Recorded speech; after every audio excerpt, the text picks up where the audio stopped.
Hi, this is Cameron with Keller Real Estate and the Burnside Team. I just wanted to explore a really big and important question that's coming up a lot in the market, and that is, should I continue to rent or should I purchase? Should I buy a property to live in, a condo, a townhouse, single family, duplex, whatever the case may be? And the reason why I want to talk about it in today's video is because I've heard conversations lately where people are saying, I think it's going to be better financially if I just continue to rent. And some people I've seen even make the argument, going to rent out indefinitely. So I'd like to make a case as to why I think you would want to buy long term. So let's explore maybe some of the reasons why people are thinking about renting.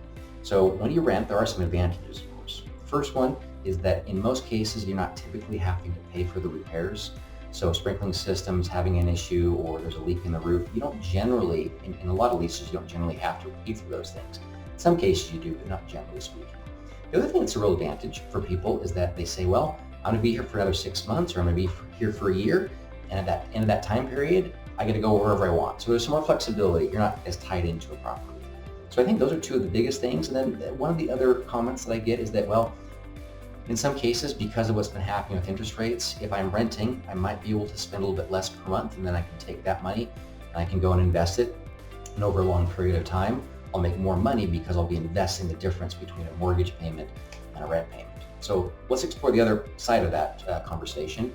And I'm obviously biased on this because I'm in the business of helping people buy properties, but I would make the argument that it is better off financially long-term to purchase if people are planning to be in a certain period for a long time. What I mean by that is if someone said, hey, I'm going to live here for 6 months or a year and then I'm going to get transferred and I'm not interested in turning this into a rental, yeah, you may not want to purchase because we don't know what's going to happen with the market. As we've seen, markets are doing this right now. And so if your time period is shorter, it may make sense to rent for that time period, a year, 2 years, couple of years in there. But if you're looking to be in a place long term, I highly encourage people to purchase for a couple of things. First one is that when you buy a house and you get a mortgage, and interest rates obviously are higher than what we've been used to, but if you get into an interest rate, you at least can lock in what kind of monthly payment you're paying.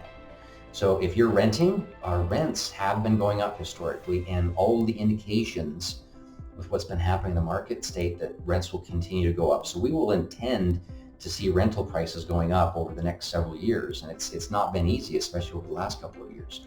So when you purchase, you get to lock in that monthly payment, so you're not having to change that every year or be worried about, is my landlord going to kick me out at the end of this lease? If I want to stay here for another year, am I going to be able to? So there's some real uncertainty behind renting versus when you purchase. Now, with purchasing, you also have the ability to start taking advantage of a lot of savings on the tax side of things.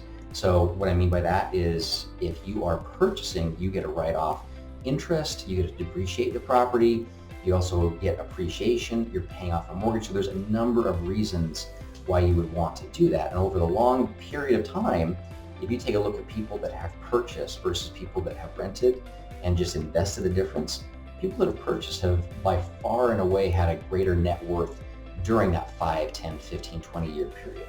So I think there are occasions where there are some people that are getting in and making some awesome investments and that they're being very, very strategic about doing that. That's long term, but I think those people are far and few between as far as being able to do that. And I think a much safer approach is to purchase something, even if it's a long-term thing, because you are going to take advantage of a lot of these savings and these wealth and income producing types of measures.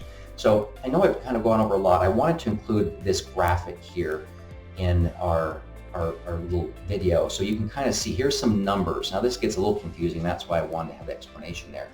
But if you have more questions about that and say, hey, I'm really considering this and I want to maybe get into more detailed explanations, let me know. I'm happy to sit down with you, get onto a phone call, and we can talk about which can be advantageous. But I'm going to say for most of the time, it's going to be better to purchase something versus rent something out. So we'd love to get your feedback and comments. And if you are in that situation, call me today and let's go over what your options are.